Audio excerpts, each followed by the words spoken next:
Good morning, everyone. Nice to see you again. The topic today is, can man see God?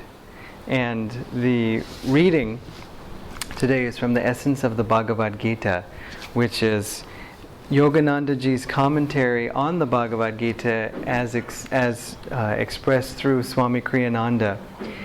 It's important to know about this book that Swamiji worked with Master on the original manuscript when Master was writing it, and Swamiji went through it with him. In fact, if you go to the original manuscript, you'll find Swamiji's writing in some of the margins and in some of the pages of it. And so it was really thrilling that he was with Master during the time that Master was finishing the dictation and creating this book. And then many years later, Swamiji published this commentary. He didn't have access to the manuscript, and in fact, he wanted to bring out the Gita for so long, but he didn't know how to without the manuscript. And he had a dream one night when he was with Master, and he said, "Master, I won't ever be able to get into the vault to get that manuscript. How can I write this book?" And Master said to him, "Don't overlook the possibility of a skylight."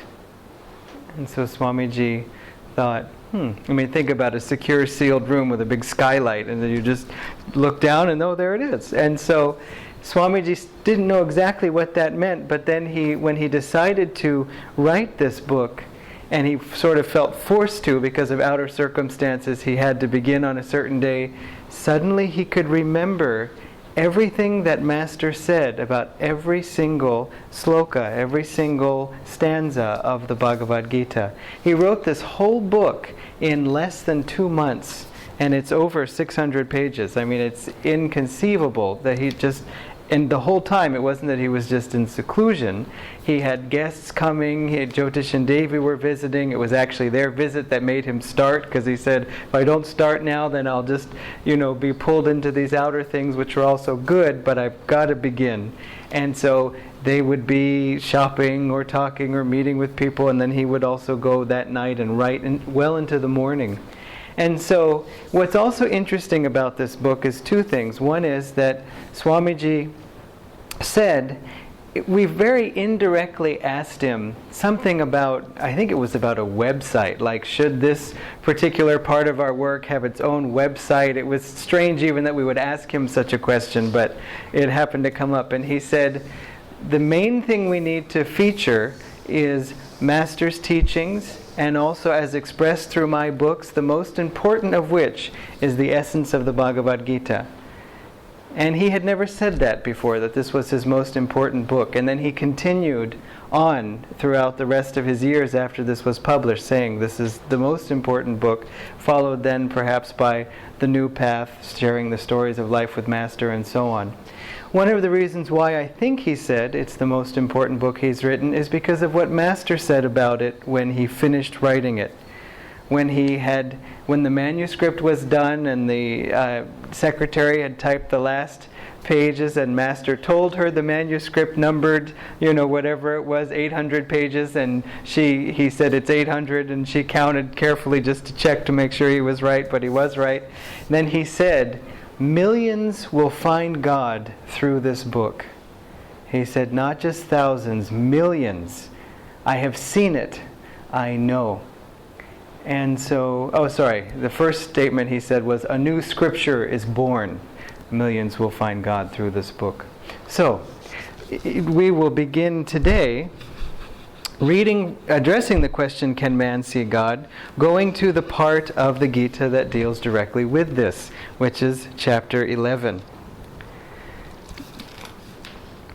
And Arjuna said to Krishna, in your compassion you have revealed to me the secret wisdom of the self, and have thereby banished my delusion.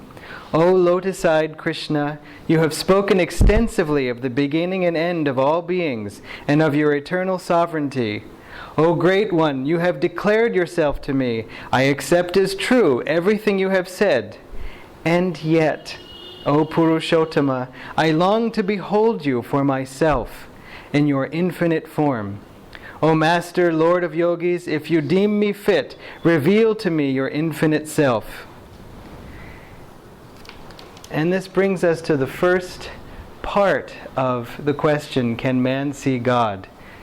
Why should man see God? Why do we even want to see God? Well, let's put it this way. Why do we have to ask the question is because often we can't see God. And in fact, if we could see God, if God were just right here, we wouldn't be going through all of this struggle.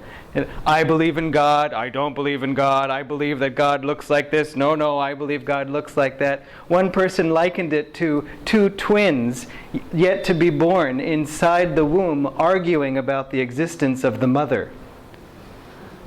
You know, it's so obvious that the mother exists, but relative to them, they're wondering, where are we exactly? Do you know? No, I don't believe in any of that mother stuff. Where the whole time Divine Mother is just carrying us around saying, yes, I know, join the club. You'll see in time when we take our spiritual birth, our second birth, then we'll see. So the reason why we even want to see God is, it's even stated in the Bible very clearly, except you see signs and wonders, you will not believe. If we see miracles, then it's very easy to believe in God. In fact, that's one of the things that's so frustrating on the spiritual path, is that if we have one deep experience, it becomes the bedrock of our faith. We say, look, I know what happened, and it was a miracle. And yet we can't convey that faith to anyone. Oh, yeah, that was all just in your mind. Or, you can't get anyone to have that experience. They have to have it for themselves. And I remember saying to a cousin of mine something about God and so on, and he just said, show me one miracle. Then I'll believe. And yet that attitude is like, okay, God, I dare you to show me a miracle. Sometimes, if you're lucky, maybe if you have enough good karma, God might just do something and, knock some sense into you. But on the other hand, often he says, I will wait. I'm not going to come out of this, you threatening me. I'm going to come because of you drawing me to you. Not because God holds himself at bay, but because we, by our, whatever that is, attitude, you could say our bad attitude or our ego, block our own vision. It's like, God, reveal yourself. I don't see you. What's the problem? God says, well, why don't you just remove your hands from your eyes, then you can see. Oh, I don't know if I want to do that. That takes work. That quote, by the way, except that you see signs and wonders, you will not believe, is inscribed on the front of Autobiography of a Yogi. On the title page, Autobiography of a Yogi, Master put that quote from the Bible. And it's interesting that he chose that one. It's interesting that he chose one at all. In a way, it explains the whole purpose of Autobiography of a Yogi. Let me share with you, he's saying, the signs and wonders that I have witnessed, and then you will believe. And isn't it interesting that so many devotees have come to the spiritual path, whether they've come to Master or not, through the Autobiography of a Yogi? There was a man who did a study in America. His name is Phil Goldberg. He wrote a book called American Veda, which has recently come out in India. And he's known to Ananda, he's friends of ours and so on. But he, a friend of ours I should say, but he said the most common book that anyone said, any spiritual teacher, anyone he interviewed, he did hundreds of interviews with people from all different parts of Indian teachings in America. The number one book that got people on the spiritual path was Autobiography of a Yogi. And then he said the second most popular book is a book called Be Here Now by a man named Ram Dass. And so when he asked Ram Dass, what book got you on the path? He said Autobiography of a Yogi. So when we have an experience of seeing God, if it's not with our eyes, but some deep experience, that makes us not believe, but know. I know what happened, and I have faith in that. Belief is a hypothesis. I think this is probably true. I want it to be true, but I haven't yet seen it proven in my life. We need belief. If we didn't believe, we wouldn't bother in doing anything. We need a direction to go in. to experience things that we haven't yet experienced. But when we have tested that belief, for example, testing a belief in a person, we might meet a new friend, we might feel a lot of belief in their goodness, but it's only when we see them tested in a difficult circumstance that we then can have faith in them. I don't mean we should hold them at bay. We should always hold out everyone's highest and project that to them. And yet, that testing needs to be there for that faith to be built. Abraham Lincoln said, if you want to see the true character of a man, give him power. And give him authority over others. Then you'll see, is he a good person or not? And so on. So, another thing to keep in mind too is that though Arjuna, we can relate so well to him. He's saying, you've told me about yoga, you've told me about Sankhya, you explained karma, reincarnation. My head is full of all the truth and it's excellent, and yet I want to see God. That is, after all, the point of all of this. Let me see you. Give me that vision if you deem me fit, and so on. So now,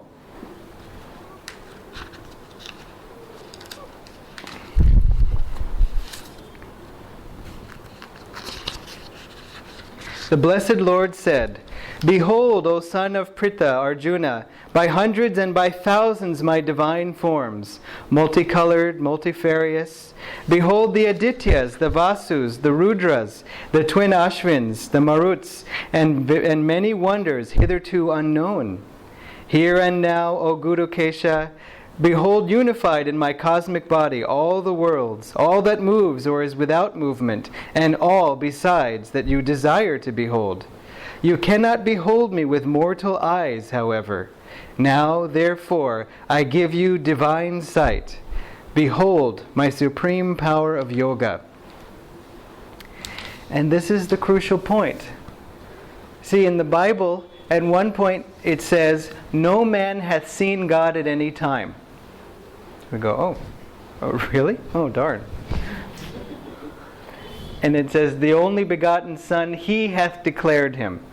So in this case, it's seeming to say, if you just read it superficially, that we can't see God, only Jesus, in this case, the only begotten Son, could see Him, and so we have to just believe what He tells us about what He sees. And so it seems kind of like, again, a damper on everything. And then yet, in the same scripture, Jesus Himself said, blessed are the pure in heart, for they shall see God. So that seems to be a contradiction. But if there is a contradiction, go with the words of Jesus. He said, blessed are the pure in heart, they shall see God. He even tells us how we can go about seeing God. Krishna says it very clearly. You cannot see me with your mortal eyes. Therefore I give you divine sight. It isn't these two eyes that we see God with. It's this eye that we see God with. And we all have that eye. And in fact, sometimes God can come to us, the experience of God can come as a vision of the spiritual eye. That with the blue circle with the yellow ring around it and the white star in the middle. Concentrate on that star. In fact, Master said that's the unmanifested divine consciousness beyond the astral, beyond the causal planes of existence, which are beyond the material. That star is that unmoving consciousness of God. And in fact, Master said that explains the quote, which you've probably heard in many religions, especially in Christianity and Judaism. God said, we will make man in our image. So then people thought, well, if man looks like this, God must look like that too. So we can paint pictures of maybe somebody a little brighter than most, and that's what God is, because we're supposed to be made in His image. Master said, no, the image of God in the spiritual eye is the star. And in fact, if the human body goes like this, it makes the shape of a star. And so he said that's the deeper meaning of that statement there. So we have to remember that we will not see God with our eyes. Even if we have an experience of God through a miracle, someone coming to us telling us something that we needed to know, some miracle happening like that outwardly, still it will be our inward recognition, either in the spiritual eye, as Krishna said, or because of the purity of our heart, as Jesus said, that will recognize God's presence behind that. So that's what we need to develop. That's what we are developing through all the study, through all the practice and so on. And yet sometimes we can get so engrossed in technique, we can get so engaged in our study that we lose sight of what we're actually striving for and how it actually comes. So to Dhritarashtra, Sanjaya said, "With these words, Hari, the exalted Lord of Yoga, revealed to Arjuna his supreme divine form. Arjuna saw the supreme deity, infinite in variety, omnidirectional in radiance, all-pervading, as if adorned on all sides with celestial robes, garlands, and ornaments, the divine weapons or celestial powers, upraised as though ready for use. Fragrant with exquisite essences, and with faces and eyes seemingly everywhere. Were 1,000 suns to appear together in the sky, their brilliance could suggest only dimly the splendor of that exalted being. There in that vision did Arjuna behold the vast universe with its endless divisions, all united as one, within the form of the God of gods. Then Dhananjaya, wonder-struck, with the follicles of his arms raising their hairs in awe, prayerfully joined his palms together, and bowing his head to the Lord, exclaimed, marveling, and then it goes on to his description of the Vishvarupa. Isn't it wonderful that the Gita talks about Arjuna's hairs standing on end? I mean, in other words, it's so many years ago, it's on the battlefield, there's Arjuna with Krishna, these two great, great beings, and Arjuna had arms, and they had hairs on them, and the hair stuck up just like it does for all of us. I mean, it's a subtle point, but it makes it real. Someone was telling me an experience recently of a miraculous healing they had undergone in Rishikesh area. And even as they were telling it to me and reliving it, the hairs were standing up on their arms again, just from the memory of that magnetism that had come to them. And it's thrilling, really. That's another way you know you've had a divine experience, if you can remember it with complete clarity. Not, I was with God, and I think Babaji was it Babaji? Or no, it's who is there. It's very clear. You can close your eyes and summon it back up to memory. You can feel every aspect of it. It's much more vivid than anything. And whereas if we say, what were you doing yesterday at 4 o'clock? It's like, let's see, I think, was there a level 3 class? I mean, it just, even what we do in our normal conscious life is not that vivid in memory necessarily. These experiences always are. Again, that's another mark of proof. Was it imagination? Was it a subconscious dream? Or was it a superconscious experience? I'm not going to go through the beautiful description that Arjuna gives, except to say that in this particular translation, Swamiji said, in fact, I beg the reader's forgiveness, but he took a bit of poetic license in rendering Arjuna's poem about God, rendering it in English, because he said the verbatim translation into English loses the musicality of the Sanskrit. It loses the beauty of, if we translate a poem unpoetically into another language, it's not that you're missing the point, but you're missing that flow. And so he said there are plenty of literal translations out there for you to read, but I really feel this needs to be put into English beautifully, and so therefore he did it in that way. He also said in this book that, which you're going to hear in a moment, that another description of the vision of God, in addition to Arjuna's, of Krishna, was given by Master in Autobiography of a Yogi. After, in this case, Sri Yukteswar played the role of Krishna and Master played the role of Arjuna. When Sri Yukteswarji gave Master the divine vision and he went into Samadhi, he later wrote the poem Samadhi, describing that experience. And Swamiji, I'm sure you've read it in Autobiography of a Yogi, Swamiji has read that poem set to music, and so we'll end with that. But it's extremely vivid as a description of a state that we should seek to attain, because we can attain it. Master said, memorize my poem, Samadhi. Say it again and again. Memorize it. So that we are always aware, not only of that's where we're going, but even now, that it is in our midst. We don't want to think of it as, well, maybe in 65 incarnations or maybe 66. No, we want to think of it as coming to us in this lifetime. So, after that vision, though, Sanjaya says, thus hearing Arjuna with folded hands, trembling in awe, prostrated before Krishna and spoke these words. O Krishna, rightly does the world rejoice in thy glory. The demons, terrified in vain, seek refuge from thy wrath. And the multitudes of perfected beings bow in the surrender of true worship. Ah, how could they not pay thee homage, thou more than exalted Lord? Greater art thou than Brahma, who created all. O infinite being, God of gods, shelter of the universe, thou the imperishable, the manifested and unmanifested, the ultimate mystery. Thou art the first of gods, the primal person, the refuge of the world. Thou alone knowest all there is to be known. Thou art the supreme goal. By thee is the universe pervaded, O thou of infinite form. O thou art Vayu, thou art Yama, thou art Agni, thou art Varuna, thou art Sasanka, thou art Prajapati. Hail, all hail to thee 1,000 times. Hail and hail to thee again and yet again. Hail to thee in front, behind, and everywhere. I want to pause right there because Swamiji said one way we can grow spiritually quickly in our meditations is to visualize infinite space, just in the same way, in front and behind, above and below, left and right, all infinite space in every direction, as feel that we're in the center of that as we meditate.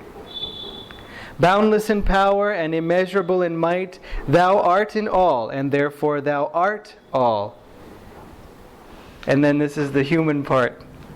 And whatever disrespect I may have shown thee in jest, addressing thee as friend, companion, Krishna, Yadava, speaking carelessly, though with affection, and for any irreverence I may have shown thee, O unshakable Lord, light-heartedly while eating, resting, walking, when we were seated together, whether by ourselves or in the company of others, for all such intended slights, O illimitable Lord, I beg your forgiveness. And this is another very sweet thing, because you can imagine Arjuna finding out that Krishna this whole time was God, which he probably suspected. There's something about Krishna. I don't know. I think he might be God. But then when he reveals it, and then you think, I mean, how vast it is and how small we are in the face of that. Just say, I'm so sorry. I might have said, Krishna, pass the ghee, huh? And yet God has to play that drama with us. Otherwise we'd just be walking around like this in His presence. We wouldn't be able to function. And you have that experience. We had that experience with Swamiji, in the sense that when you first come to the path, if you end up feeling a deep connection to Swamiji, I only say that because he was in the body around us. At first it was just like, Swami Krishna, he's a nice guy, and I'm really grateful for the books he's written. And then at the end of that lifetime, there's such deep reverence we felt for him as a channel of Master.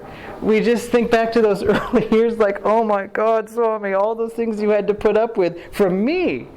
And so on. There was one woman who said to Swamiji at one point, I don't remember what, he said in the early years it was difficult because there was constant opposition. And she said, she had been there almost from the beginning, and she said, well, I never opposed you. He said, you opposed me constantly.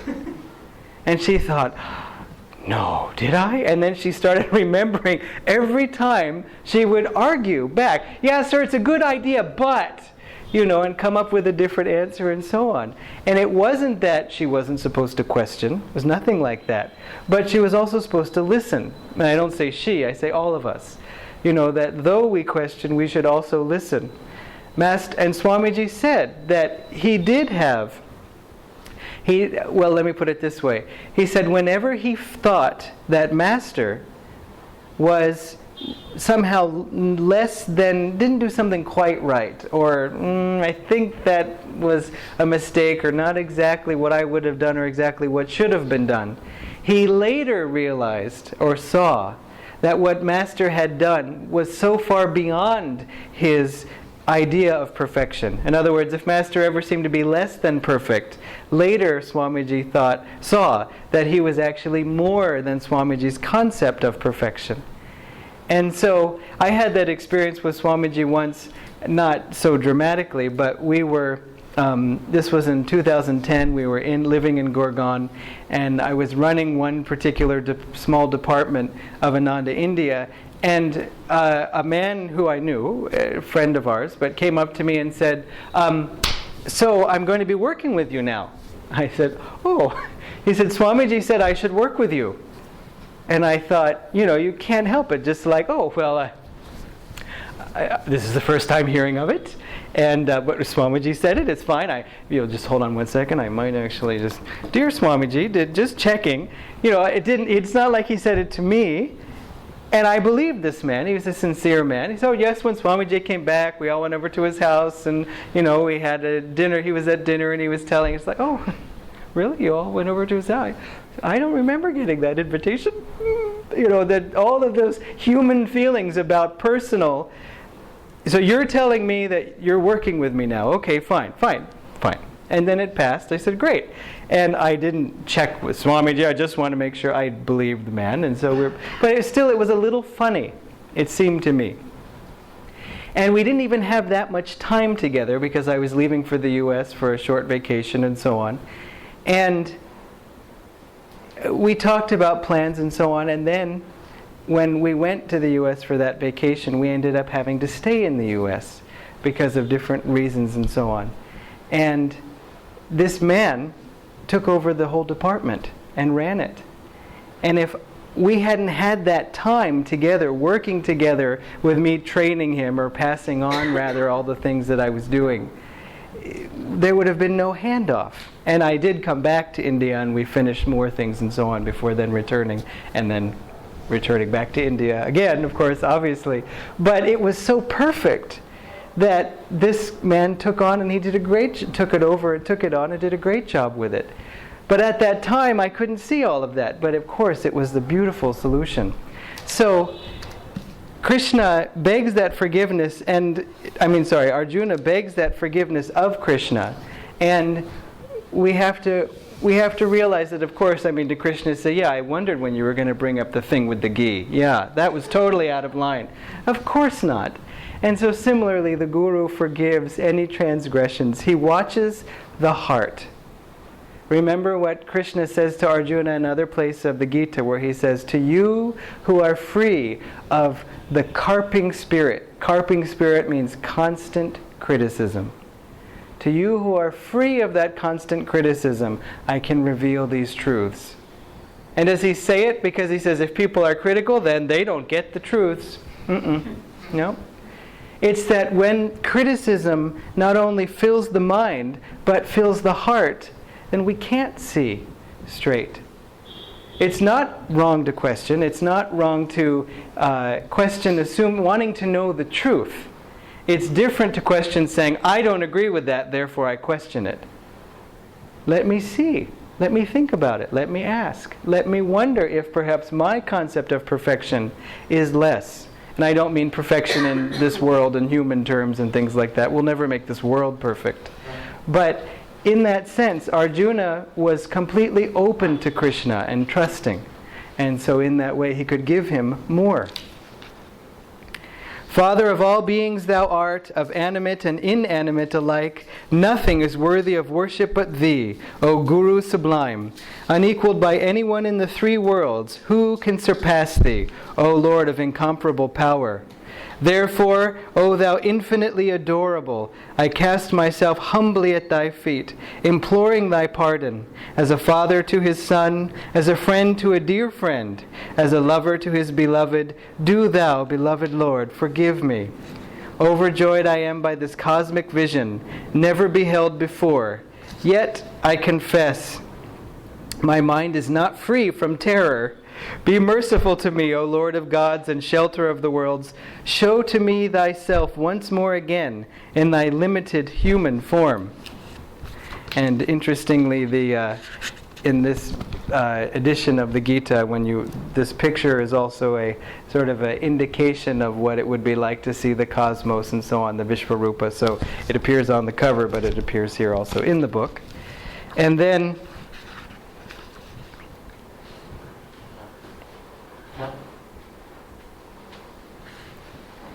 the Blessed Lord said,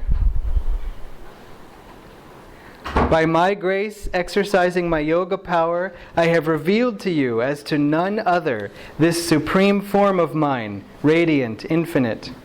No mortal man, save thee alone, great hero of the Kuru dynasty, has looked upon my universal form. And we should pause and say, really? I mean, Arjuna was the only one? I mean, out of all this time, he's the only one from the past or whoever got to see. But no mortal man, when we see God, when we have that vision, you can say in a way we become immortal. The body doesn't become immortal, but we become free. And so, of course, other immortals would have seen that form. And the other side of it, though, is that God gives each devotee sometimes a unique experience. Master had that experience of Divine Mother. She was taking him through the universe. And he said that this was something that was a new experience that had never been done in that way for any other saint. And so God is ever new joy. She can come up with an infinite number of new ways to manifest or to give us that experience. And Swamiji said that's why it's important to remember Satchidananda as ever-existing, ever-conscious, ever-new bliss. The translation, ever new, makes it clearer that it's always dynamic. He said it's not like you wake up in the morning and say, oh, bliss again. It's ever new. It's full of new delights and so on. So, this is important now.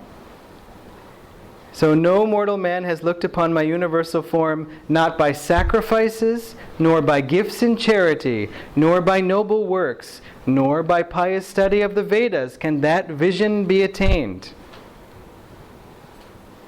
And that's, again, we've already addressed this, but it's the purity of the heart, it's our ability to open this spiritual eye. It comes from devotion.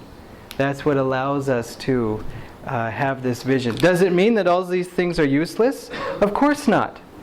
But they are an end to awakening the devotion. He doesn't mention techniques. Are techniques not needed? They help us deepen our devotion. How?